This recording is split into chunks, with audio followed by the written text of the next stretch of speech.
یعنی امریکہ اپنے نظام کے ذریعے صرف ڈالر چھاپتا ہے اور ہم جیسے ممالک اپنی عوام کی قربانی دے کر اس نظام کو زندہ رکھتے ہیں۔ حیرت کی بات یہ ہے کہ پاکستان کے پاس جو بھی ڈالر آتے ہیں ہم ان کو امریکہ ہی میں محفوظ رکھتے ہیں۔ افغانستان پر طالبان کے قبضے کے بعد جب امریکہ نے افغان حکومت کے 9 ارب ڈالر ضبط کیے تو یہ سبق ہمیں ملا کہ اگر آپ امریکہ کے خلاف جائیں تو آپ کا پیسہ بھی آپ کا نہیں رہتا، کہ ہم اپنی آنے والی نسلوں کا مستقبل ایک ایسے نظام کے سپرد کر سکتے ہیں جو صرف طاقتور کی مانتا ہے اور کمزور کو رون دیتا ہے۔ اب دنیا کے کئی ممالک اس نظام کے خلاف آواز اٹھا رہے ہیں۔ چین اور روس نے اپنی تجارت اپنی کرنسیوں میں شروع کر دی ہے۔ برکس ممالک ایک نئی کرنسی پر کام کر رہے ہیں۔ سعودی عرب بھی ڈالر کے علاوہ دیگر کرنسیوں میں تیل بیچنے پر غور کر رہا ہے۔ ترکی، ایران، ملیشیا اور انڈونیشیا جیسے ممالک بھی ایک اسلامی معاشی بلاک بنانے کی کوشش کر رہے ہیں، مگر یہ سب قدم تبھی کامیاب ہو سکتے ہیں جب سیاسی استحکام ہو، قیادت ایماندار ہو اور عوام باشعور ہو۔ پاکستان کے لیے اب وقت ہے کہ وہ سنجیدگی سے اپنے معاشی خود مختاری کے ماڈل پر توجہ دیں۔ ہمیں اپنی برآمدات کو بڑھانا ہوگا، مقامی صنعتوں کو فروغ دینا ہوگا اور علاقائی تجارت کو اپنی کرنسیوں میں منتقل کرنا ہوگا۔ ہمیں سونے اور دیگر قیمتی ذخائر پر مبنی ایک مضبوط مالی نظام تشکیل دینا ہوگا۔ ہمیں ڈیجیٹل کرنسی اور فن ٹیک جیسے جدید طریقوں پر کام کرنا ہوگا تاکہ ہم عالمی معیشت میں خود کو ایک قابل اعتماد اور خود مختار ملک کے طور پر منوا سکیں۔ سب سے بڑھ کر ہمیں یہ سمجھنا ہوگا کہ جب تک ہم ڈالر کی زنجیروں میں جکڑے رہیں گے ہم آزاد نہیں ہو سکتے۔ ایک ایسا ملک جس کا بجٹ قرضوں سے بنتا ہو، جس کی پالیسی IMF طے کرتا ہو، جس کی معیشت عالمی طاقتوں کے رحم و کرم پر ہو، وہ کبھی بھی اپنی عوام کو باعزت زندگی نہیں دے سکتا۔ اگر ہم چاہتے ہیں کہ ہماری نسلیں آزادی، خود مختاری اور خوشحالی کے ساتھ جی سکیں تو ہمیں آج ہی سے اس نظام کے خلاف آواز اٹھانی ہوگی۔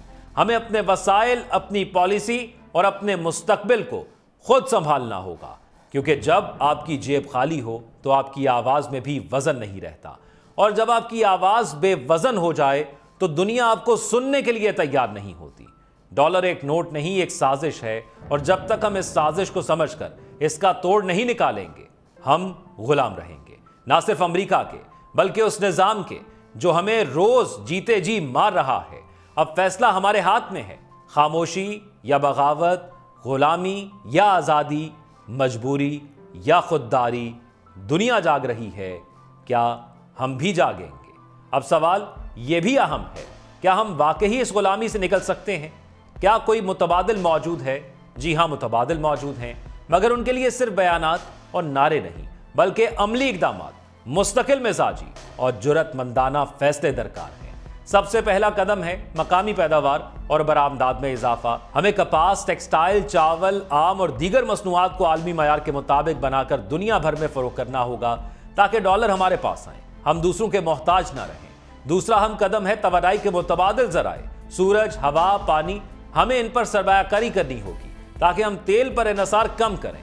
تیسرا راستہ ہے علاقائی اتحاد، جیسے چین، ترکی، ایران، بنگلہ دیش اور دیگر دوست ممالک کے ساتھ تجارت اپنی کرنسیوں میں کی جائے۔ اگر ہم بھارت کے ساتھ سیاسی تناؤ سے ہٹ کر معاشی حقیقتوں کو سامنے رکھیں تو وہ بھی ایک بہت بڑا مارکیٹ ہے جس سے ہماری معیشت مستحکم ہو سکتی ہے۔ ہمیں ایک ایسا فائنینشل سسٹم تشکیل دینا ہوگا جو صرف بین الاقوامی بینکوں پر نہ چلے بلکہ مقامی ڈیجیٹل کرنسی، سونے پر مبنی ذخائر اور اسلامی بینکاری جیسے نظام کو فروغ دے۔ دنیا تیزی سے بلاک چین، فن ٹیک اور ڈی سینٹرلائزڈ مالی نظام کی طرف بڑھ رہی ہے، اور اگر ہم اب بھی پرانے قرضوں اور کاغذی معاہدوں میں الجھے رہے تو ہم اس دوڑ میں بہت پیچھے رہ جائیں گے۔ اختتام میں یہی کہا جا سکتا ہے کہ ڈالر کا جادو تب تک برقرار رہے گا جب تک ہم اس کو سچ مانتے رہیں۔ یہ ایک نفسیاتی غلامی ہے جو ہمیں بتاتی ہے کہ بغیر امریکہ کے ہم کچھ نہیں، مگر حقیقت یہ ہے کہ پاکستان ایک ایٹمی طاقت ہے، ہماری آبادی جوان ہے، ہمارے پاس زراعت، معدنیات، صنعت، محنت کش لوگ، سب کچھ موجود ہے۔ ہمیں صرف ایک نئی سمت، نئی سوچ اور نئی قیادت کی ضرورت ہے۔ اگر آج ہم نے فیصلہ نہ کیا تو آنے والی نسلیں ہمیں کبھی معاف نہیں کریں گی۔ یہ وقت ہے غلامی کے طوق توڑنے کا، اپنی راہیں خود متعین کرنے کا۔ دنیا بدل رہی ہے، نظام بدل رہے ہیں۔ سوال یہ ہے کہ کیا پاکستان بھی بدلے گا یا پھر ہمیشہ دوسروں کی شرائط پر جیتا رہے گا؟ یہ فیصلہ ہمیں آج کرنا ہے، ابھی کرنا ہے، ہماری حکومتوں کو کرنا ہے، ورنہ وقت ہم سے فیصلہ یہ طاقت چھین لے گا۔ آپ اپنی رائے سے کمنٹ سیکشن میں آگاہ کیجیے گا۔ اپنا خیال رکھیے گا۔